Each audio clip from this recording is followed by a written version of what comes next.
Hello students, good morning. जैसा कि आप देख रहे हैं, आज आपका टॉपिक है यानी कि एड्स। ठीक है, कौन टॉपिक है? आज आपका है एड्स टॉपिक है, जिसको आपको स्टडी करना है। एड्स में क्या करना है? एड्स का फुल नेम होता है उपार्जित पितरक्षा न्यूनता संलक्षण। इसको हिंदी में बोलते हैं और इंग्लिश में बोलते हैं एक्वायर्ड इम्यूनो डिफिशेंसी सिंड्रोम। ठीक है, तो एक्वायर्ड इम्यूनो डिफिशेंसी सिंड्रोम इसे बोलते हैं इंग्लिश में।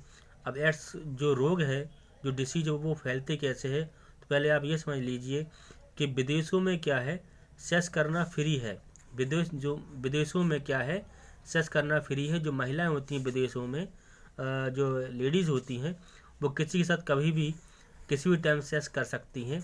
तो वहाँ की महिलाओं को क्या है, जो लोग इस प्रकार से सेक्स करते हैं, ज़्यादा लोगों के संपर्क में आने से एड्स की बीमारी हो जाती है। ठीक है, तो एड्स का अर्थ है प्रतिरक्षा तंत्र की न्यूनता, जो व्यक्ति के जीवन काल में उपार्जित होती है। तो यह रोग ह्यूमन इम्यूनो डिफिशेंसी विषाणु, एक जो वायरस होता है जिसका नेम है ह्यूमन इम्यूनो डिफिशेंसी वायरस, और एच आई वी शॉर्ट में बोलते हैं। तो HIV से क्या होता है, एड्स की बीमारी हो जाती है। ठीक है, तो कैसे होती है?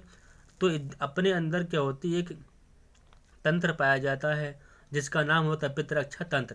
तो ये जो तंत्र होता है, इम्यूनिटी जो होती है, वो वीक हो जाएगी, कमज़ोर हो जाएगी, जिसकी वजह से एड्स की बीमारी हो जाती है। तो ये कैसे होती है? एक तो आपके जो सेक्स के द्वारा होती है, लोगों से संपर्क में आने से, या जो नशीली पदार्थ करते हैं उनसे, इस प्रकार की बीमारियों, एड्स की जैसी बीमारी, खतरनाक बीमारी हो जाती है। तो HIV के कारण होता है, जो शरीर में प्रतिरक्षा तंत्र इम्यूनो सिस्टम को क्षतिग्रस्त पहुंचाता है। इस प्रकार से जो इम्यूनो सिस्टम होता है उसको तोड़ देता है, जिस प्रकार से हमें बीमारी हो जाती है। तो सबसे पहले एड्स को कैलिफोर्निया में सन 1981 में युवकों में खोजा गया था।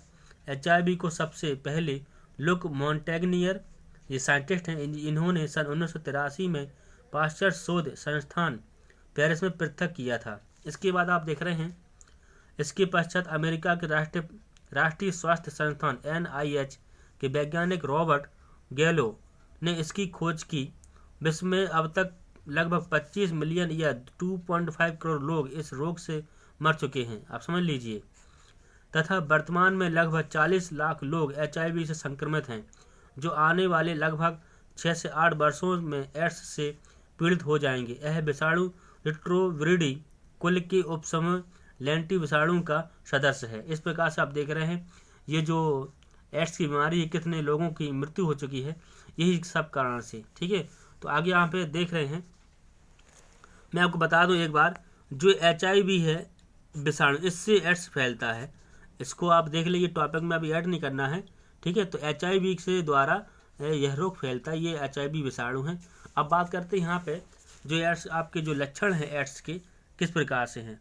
बार बार सामान्य रोगों से ग्रसित हो जाना। ठीक है, जो बार बार क्या होते हैं, सामान्य रोगों से ग्रसित हो जाना। और आगे देख रहे हैं, TB, कैंसर, न्यूमोनिया, यौन रोगों का उपचार के बाद भी ठीक ना होना, लंबे समय तक इन सामान्य रोगों से ग्रसित होना तथा अंत में मृत्यु का होना, सांस लेने में तकलीफ, रोगों को लगातार बुखार, दस्त लगना, धीरे धीरे शरीर का भार कम होना, शरीर की प्रतिरक्षा क्षमता में कमी आना, सिर दर्द रहना, चक्कर आना, इस प्रकार शिकायत बनी रहती, रात्रि में पसीना आना।